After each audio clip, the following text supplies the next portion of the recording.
Ginataang pagi. So dito ay naggisa tayo ng sibuyas at luya sa ating kawali. Nilagay na natin yung ating stingray o yung pagi na hinimay na natin.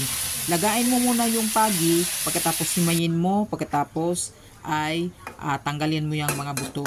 Ngayon, pagkatapos mong maggisa ay inilagay na natin yung pangalawang gata.